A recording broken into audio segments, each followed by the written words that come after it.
Hello tout le monde et bienvenue dans un nouvel épisode de mon podcast Simple Parenthèse. Vous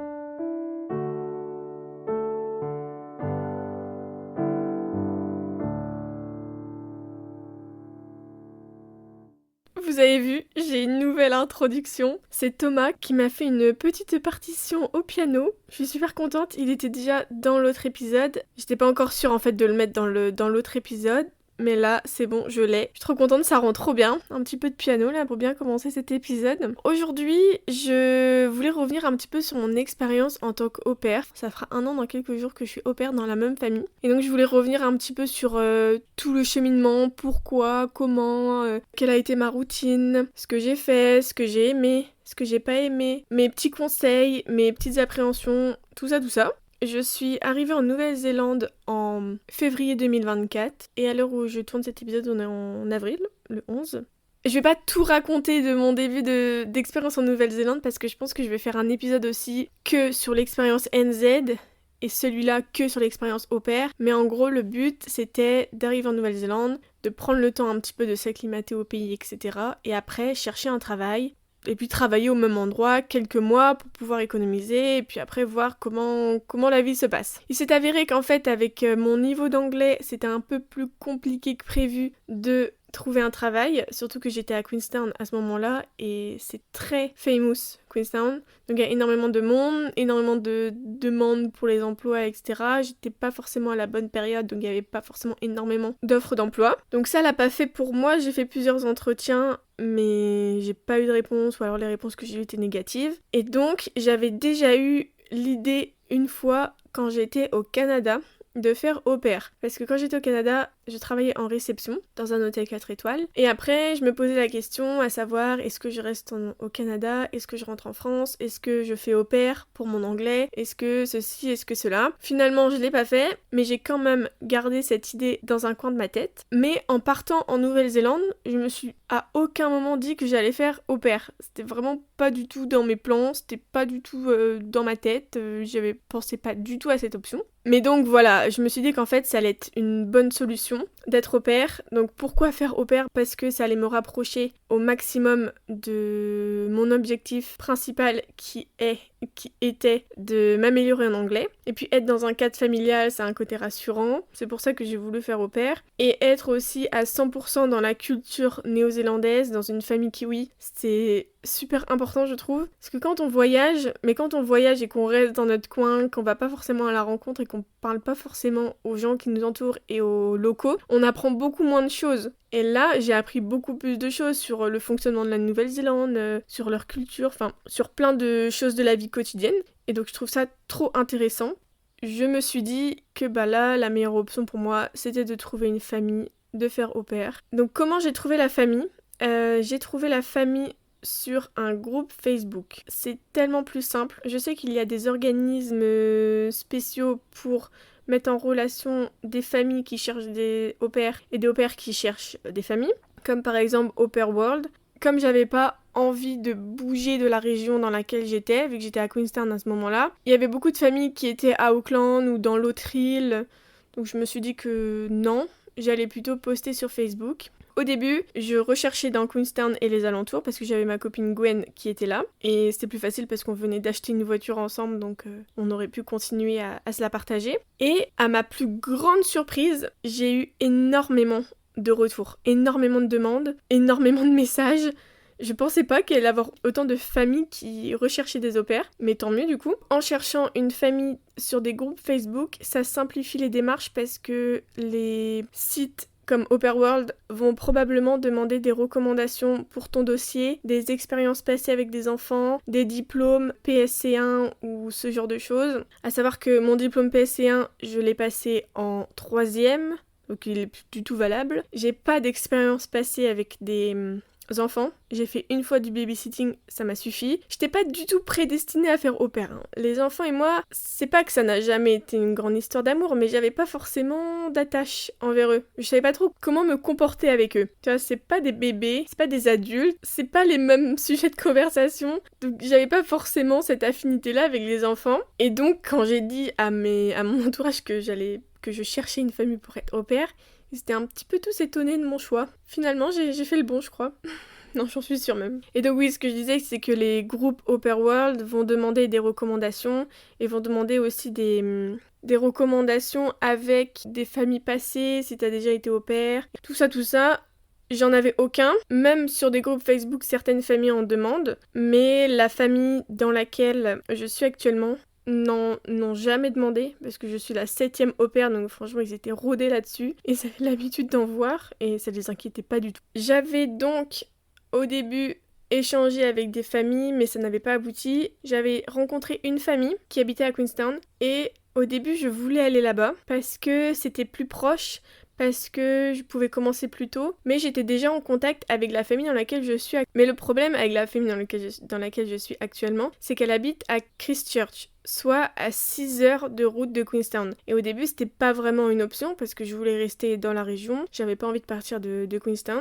J'ai plutôt choisi l'autre famille, mais j'ai plutôt suivi mon cerveau que mon cœur, parce que en faisant l'entretien avec eux, je savais, il y avait mon instinct en fait qui me disait de pas y aller. Comme si ça n'allait pas bien se passer, comme si j'allais pas me sentir à ma place. Je sais pas, c'est quelque chose que je peux pas vraiment mettre de mots là-dessus. C'était vraiment l'instinct. J'ai quand même dit à cette famille ok, je veux bien.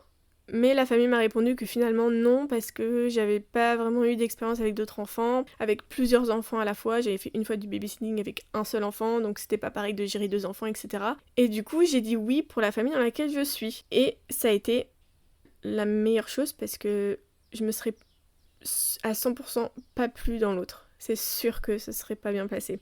Je le savais au fond de moi qu'il fallait pas, et j'étais contente au final qu'on me dise non. Toujours suivre son instinct. Un petit conseil, échanger avec la famille. Surtout, demander des photos, demander la liste exacte des choses que vous allez faire, échanger avec les anciennes au pair s'ils en ont déjà eu. Ça, c'est toujours un bonus. Et puis demander aussi le salaire, combien d'heures par semaine. En fait, le but en demandant tout ça, c'est vraiment éviter les mauvaises surprises, éviter de faire de la route et d'arriver dans une famille avec qui tu n'es pas en accord au final, parce que c'est pas ça qui était prévu, ça n'a pas été dit clairement. Donc faire un appel avec eux, encore mieux si c'est en visio. Moi, j'en ai même pas fait, j'ai même pas fait de visio. Je l'ai tout de suite bien senti. Je savais que ici j'allais me plaire. Et si vous pouvez rencontrer la famille en vrai, c'est toujours mieux. C'est toujours un plus. Mais si c'est pas possible, évidemment, quand on est dans différents pays, etc., c'est normal. Il y avait 2 critères que j'avais. C'était qu'elle ne parle pas français. Parce qu'on se dit toujours oui, on parlera qu'anglais, même si vous parlez français, on parlera pas en français entre nous. Mais on le fait. C'est sûr qu'on le fait. C'est au final une solution de facilité parce que si tu veux vraiment apprendre la langue, il va falloir que tu sois à 100% immergé dans cette langue, et que si tu peux te reposer sur la personne à qui tu parles en parlant français, ça t'arrivera pas à avancer, parce que dès qu'il y aura un mot sur lequel tu vas bugger, une phrase que tu vas pas comprendre, au lieu de passer un peu plus de temps à expliquer et à donner des synonymes, ils vont directement te donner la solution en français. Et c'est normal, je pense qu'on le ferait tous. Donc pour moi, c'était vraiment primordial qu'ils parlent pas français. Et l'autre chose, c'était de ne pas être dans une dépendance à part de la maison, mais être dans la maison. J'avais peur d'être moins bien intégrée à la famille en vivant dans une petite dépendance à côté que de vivre dans la maison. Et ça, je le sais que ça aurait été le cas. J'aurais moins été proche d'eux, j'aurais pas forcément partagé le salon, ce genre de choses, si j'avais eu mon petit coin cuisine, ma petite salle de bain, tout ça. De mon côté, je serais plus restée dans mon coin, et ça, c'était pas du tout ce que je voulais. Ce que je voulais en intégrant une famille pour être au pair, c'est aussi pouvoir échanger lors des repas, parler avec eux, améliorer mon anglais, apprendre à les connaître, créer un lien entre nous au final, parce que je vais être amenée à vivre avec eux. Donc si je reste dans mon coin, je trouve ça Enfin, pour moi, en tout cas, c'était pas ce que je voulais en étant au pair. Et je sais que ça a été un critère pour certaines familles. Je n'ai pas envoyé de message à des familles dans lesquelles je voyais une petite dépendance ou ce genre de choses. Avant d'être au pair, j'avais quand même quelques appréhensions. La première, c'était que les enfants ne soient pas gentils avec moi et qu'ils soient méchants envers moi par rapport à mon niveau d'anglais, et qu'ils me disent non mais quand tu parleras anglais, tu me diras ce que je dois faire. Ça n'est jamais arrivé. Heureusement, ils sont super bien éduqués là-dessus. Il n'y a aucun problème. Mais c'est vrai que quand t'es enfant, des fois, tu peux te dire des choses, ou tu peux ne pas avoir cette ouverture d'esprit avec les étrangers qui parlent d'autres langues. Mais eux, comme ils ont déjà eu 6 au pair avant moi, ils sont rodés quoi. Ils en ont eu depuis qu'ils sont tout petits, donc franchement ils ont clairement l'habitude avec ça, donc ça j'étais trop contente. Une autre chose, c'était que les parents prennent tout le temps le parti de l'enfant et pas du mien. Par exemple, si je dis non, pas de télé maintenant, que les parents disent Si, vas-y, t'inquiète, tu peux regarder la télé. Je ne dis pas ce genre de choses quand les parents sont là. Je dis toujours aux enfants d'éteindre la télé, d'aller prendre leur douche, ou ce genre de trucs quand les parents sont pas là, parce que c'est à ce moment-là que je m'occupe d'eux. Mais je vais pas aller dire quand les parents sont là, bah maintenant t'éteins la télé, c'est bon, ça suffit. Non, je reste à ma place. Quand les parents sont là, c'est eux qui gèrent leurs enfants. Mais quand ils sont pas là, bah c'est moi qui prends le relais un petit peu là-dessus. Et donc j'avais un petit peu cette peur que on me reprenne. Mais ça, non plus, ça n'est jamais arrivé. J'ai déjà demandé du coup aux enfants d'éteindre la télé, plusieurs fois évidemment, tous les jours. Et qu'ils redemandent à leurs parents après, quand ils rentrent. Les parents ont déjà dit, bah, elle a dit quoi Juliette? Bah elle a dit d'éteindre. Bon bah alors on éteint.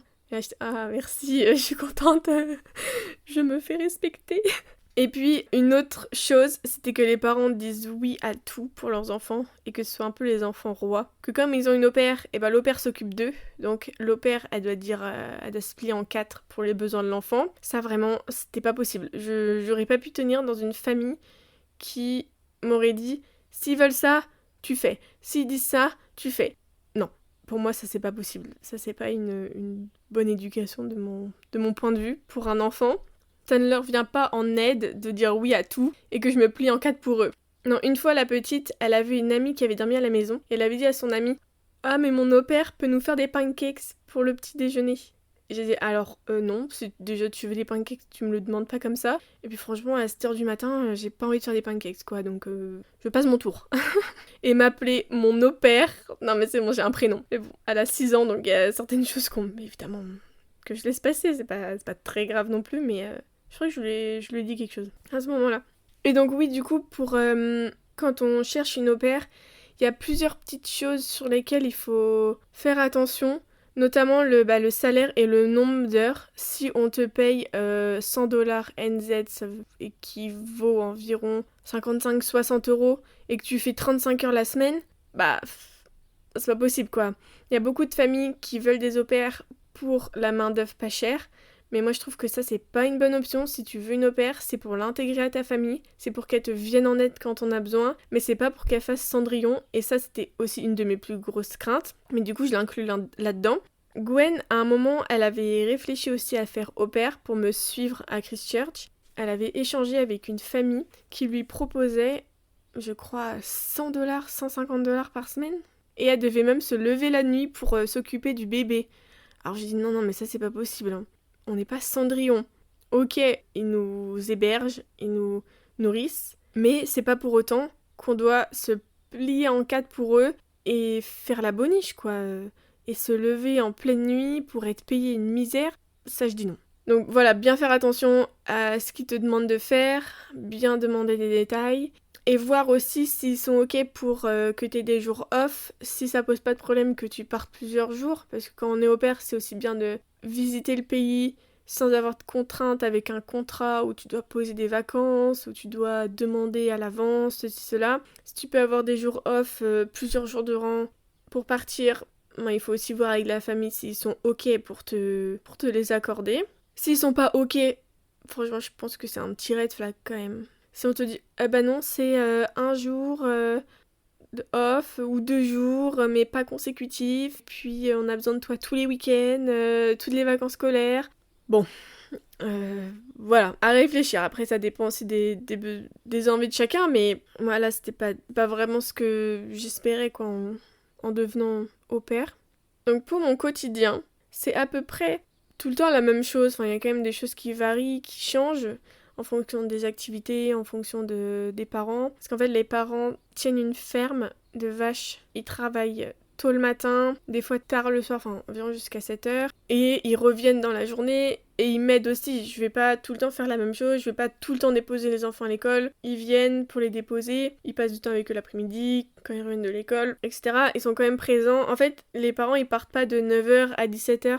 Ça fluctue en fait. Un coup ils vont être là plus tôt ou ils vont rentrer plus tard, ça va changer, mais en gros ma journée type, je me réveille entre 6h30 et 7h30 parce que le père travaille aussi en tant que pompier, donc à 6h30 quand il part au travail ou quand il a travaillé la nuit d'avant, ou 7h30 si les parents sont là et qu'ils partent un petit peu plus tard à la ferme. Je leur donne le petit-déj, je leur demande de s'habiller, de se laver les dents, de vider le lave-vaisselle. Ils ont 6 et 9 ans, Donc ils sont assez indépendants, ils savent s'habiller tout seuls, ils savent ce qu'ils ont à faire. Des fois, il faut juste répéter, rabâcher, répéter. Il y a des matins où je répète mais 30 fois la même chose. C'est ça qui est fatigant. Donc après, vers 8h30, je les emmène à l'école. Des fois, ils prennent le bus, mais c'est quand même très rare. Des fois, oui, comme je dis, c'est les parents qui les amènent. Je les dépose à l'école, je rentre, et en fait, je suis libre jusqu'à ce qu'ils reviennent de l'école. Soit je m'occupe du linge, si je vois qu'il y en a, je mets à sécher, je les plie, je fais un peu de ménage, je passe l'aspirateur, je nettoie la cuisine. Je fais un peu les tâches ménagères un peu quotidiennes, mais je fais pas un grand ménage tous les jours. Je passe pas toute la journée à nettoyer, à aspirer, à faire la poussière. C'est vraiment, en fait, ça dépend des jours. Mais voilà, si je vois que j'ai des trucs à faire, si je vois que la maison pas là, il faudrait peut-être que passer un petit coup d'aspirateur, je le fais. Ça reste des tâches ménagères quotidiennes. Ils reviennent de l'école environ à 15h20 avec le bus quand ils n'ont pas d'activité. Quand ils ont piscine, je vais les prendre à l'école et je les amène à la piscine. Quand ils ont touch, je les amène vers 16h, 16h15. Ou alors, quand ils n'ont pas d'activité, je suis avec eux à la maison et on fait des jeux. Principalement, on joue à des jeux, on joue à Exploding Kittens, on joue à Monopoly. Et puis vers 16h, ils ont le droit de regarder la télé, donc vraiment 16h, c'est l'heure qu'ils attendent le plus. Et là, c'est le calme absolu quand 16h sonne.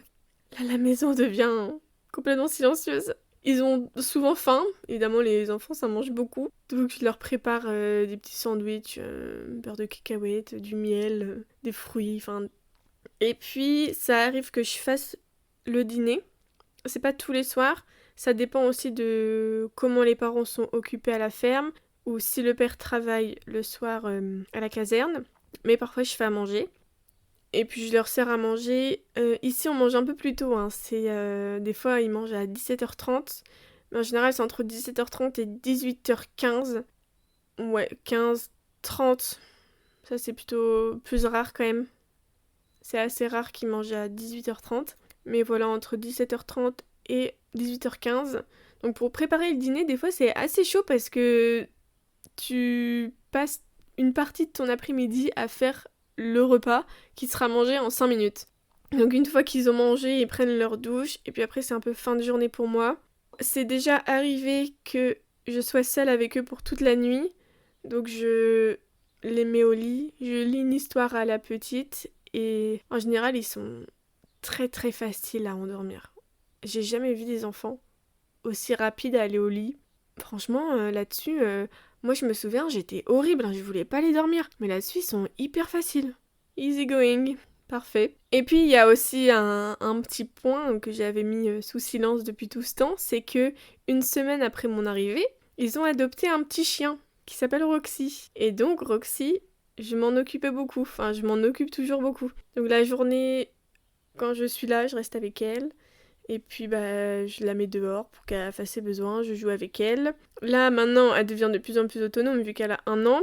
Donc elle sait très bien que quand elle a besoin d'aller dehors, elle va à la porte, je lui ouvre, elle revient toute seule. Mais avant il fallait aller avec elle, la surveiller pour pas qu'elle parte. Parce que ça arrivait souvent qu'elle s'enfuit dans la ferme. Et donc comme ils ont adopté ce petit chiot une semaine après mon arrivée, moi ce chien maintenant c'est comme le mien. Donc comment je vais faire pour m'en séparer? Comment je vais faire pour partir sans elle? J'ai trop envie de la ramener en France avec moi, ça va être trop dur. Quand les enfants sont malades, je reste avec eux aussi la journée. Mais comme les parents n'ont pas un travail hyper busy la journée, ils peuvent quand même s'en occuper. Donc je vais juste m'occuper d'eux un petit peu plus longtemps dans la matinée. Et puis voilà. Parce que ça arrive souvent que les enfants soient malades. Là, ça fait longtemps. Rien que d'en parler, je pense qu'ils vont être malades dans pas longtemps. Mais bon, comme c'est les vacances scolaires, oui, donc là, ça va être les vacances scolaires, donc mon rythme est un petit peu plus différent. En général, je me lève plus tard. Enfin, pendant les vacances scolaires, je me lève plus tard. Ils ont pas besoin de moi à 6h30, vu que en fait, les enfants peuvent regarder la télé le matin, alors que quand ils ont école, ils ont pas le droit à la télé le matin. Je vais rester un peu plus tard aussi dans la matinée, jusqu'à ce que les parents reviennent de la ferme. Et après, là, ils font des activités tout le temps. Ils sont tout le temps occupés, ils font tout le temps plein de choses. Ils sont vraiment...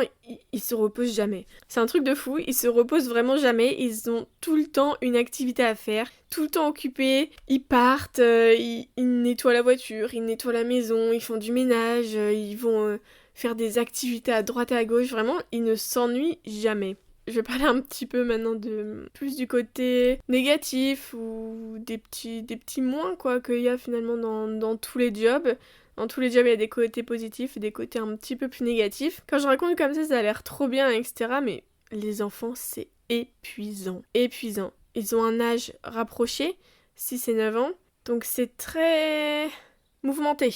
Ça peut crier dès 6h30 le matin, pendant 2 heures, à se battre, à ne pas écouter ce que je dis, donc répéter. Et puis moi, les cris, là, c'est quelque chose maintenant que je supporte plus. Quand ils sont fatigués, c'est horrible parce que ils font pas comme les adultes. Les adultes, quand ils sont fatigués, ils vont dormir. Ou alors, ils parlent pas. Non, un enfant, quand c'est fatigué, ça va crier, ça va pleurer pour un rien. Ça, c'est un truc que je comprends pas. Des fois, il y a des trucs que je comprends pas, mais je me dis, ce sont des enfants, c'est normal, Juliette, ils sont pas comme des adultes. Il faut leur laisser le temps de grandir, leur laisser le temps d'apprendre. Mais je me dis, mais pourquoi ils réagissent pas comme ça? Des fois, en fait, tout le temps, les enfants, ils se mouchent jamais. Ils sont tout le temps là en train de renifler. C'est dégoûtant. Et moi, je me dis, mais pourquoi ils ont pas le réflexe d'aller prendre un mouchoir? Mais en fait, il faut leur apprendre. C'est ça, ils sont jeunes. Et puis, c'est tellement simple d'être un enfant parce que quand t'as un truc dans la main, tu te dis, j'ai plus envie de cette chose. C'est simple. Tu balances par terre. C'est ça, être un enfant. Tellement facile. Donc oui, il y a ça aussi, c'est que je passe mon temps à ranger après eux, à nettoyer, à ranger leurs affaires qu'ils laissent traîner tout le temps par terre. C'est fatigant, ça c'est fatigant par contre, de tout le temps repasser après eux. Et puis quand tu leur dis, il faut ranger là. Là tout de suite, c'est vraiment le ciel qui leur tombe sur la tête. Oui, tu nous demandes de tout ranger, on doit tout faire. Non, je te demande juste de ranger genre 5 minutes dans ta journée, une fois. C'est rien du tout. Ça m'amène au point suivant que j'ai besoin de faire des pauses régulièrement. Mais pas des pauses où je suis en jour off. J'ai tout le temps eu des jours off où c'était 2 rangs consécutifs, sauf exception. Mais des jours off où tu restes à la maison, c'est pas des pauses. Parce que les enfants, ils sont à la maison, je vis dans la maison, donc ils vont me solliciter, ils vont venir me voir, me demander à jouer, tout ça. Et je suis contente parce que ça prouve que on s'entend bien, qu'ils m'aiment bien. Mais d'un autre côté, moi, ça me permet pas de faire un break et d'être en pause. S'occuper d'enfants, c'est un métier. Hein. Franchement, faut de l'énergie. Et donc, des fois, j'ai juste besoin de recharger mes batteries.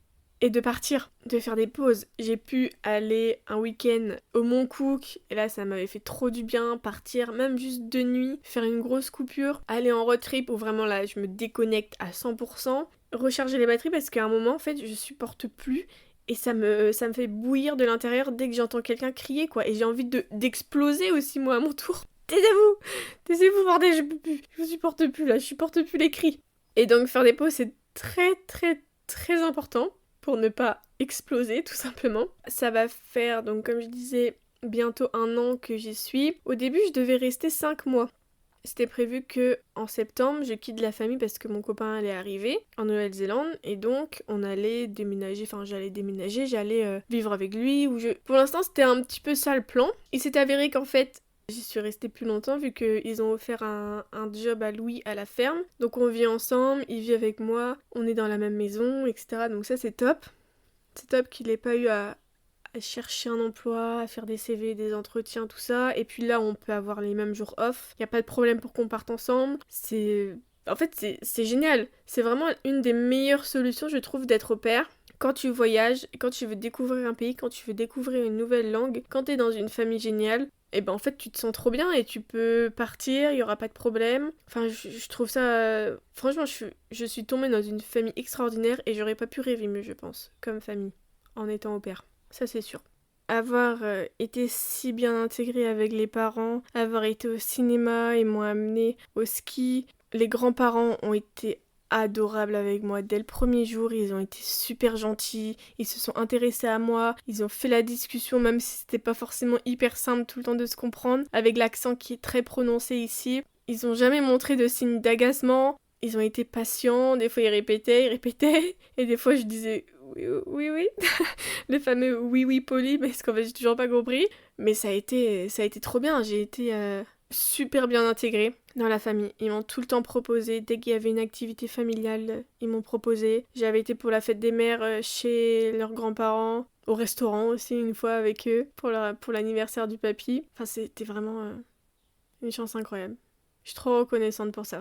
J'arrive au moment où mon expérience commence à s'essouffler, même à s'essouffler depuis quelques temps. Je sens que j'ai fait le tour, je sens que même si je restais en Nouvelle-Zélande, j'aimerais faire autre chose et que l'expérience au pair c'est génial mais ça a une durée limitée. Je vais partir pour de nouvelles aventures. Je sais que ça va être hyper dur de quitter la famille, que ça va être tellement douloureux, mais je pense que je vais en pleurer, mais tellement. Parce que déjà, hier soir, je regardais le petit garçon, et je me dis, mais ça va faire trop bizarre de partir, mais il est trop mignon, mais comment je vais faire et tout. Enfin, des fois, je les regarde et je me dis, mais waouh, mais tout ce qu'on a fait ensemble en un an, je trouve ça dingue. J'aurais jamais cru que mon expérience Nouvelle-Zélande allait se profiler de cette façon, et c'est incroyable, et j'en suis trop fière et j'en suis trop reconnaissante de les avoir rencontrés, d'avoir évolué avec eux ici dans cette famille. Et donc le fait que je sois hyper triste de quitter cette famille, ça prouve que ça a été une expérience géniale. Et d'un côté, j'ai cette chance d'être triste de partir, parce que si j'avais pas été triste et si je comptais les jours jusqu'à mon retour, ça aurait peut-être signifié que j'en ai marre, que j'avais hâte de rentrer quoi. Mais là ça va être horrible, vraiment ça va être horrible. Pour terminer cet épisode sur une note un petit peu plus positive, je suis trop contente, vraiment. Trop contente de cette expérience. Je le conseille. Finalement, moi, les enfants, ça s'est bien passé, hein. Ils ont 6 et 9 ans, donc ils sont quand même assez grands. Ils sont cultivés, on peut avoir des conversations avec eux. Ils sont très ouverts, donc dès que je comprends pas un mot ou dès que je comprends pas le sens de la phrase, ils prennent le temps de me réexpliquer, de me séparer les mots dans la phrase pour que je comprenne mieux. Vraiment, ils ont été géniaux là-dessus. Je les remercierai pour toujours, je pense, d'avoir été aussi bien élevés et si ouverts à d'autres cultures. Je leur ai appris certains mots en français, donc ça me fait rire des fois quand ils les utilisent. Ça va être la fin de cette aventure, mais pour recommencer de nouvelles ailleurs. Peut-être que le prochain épisode que je vais faire, je serai rentrée en France. Là, ça arrive très vite. Je vous dis donc dans 2 semaines pour un nouvel épisode. Ciao ciao!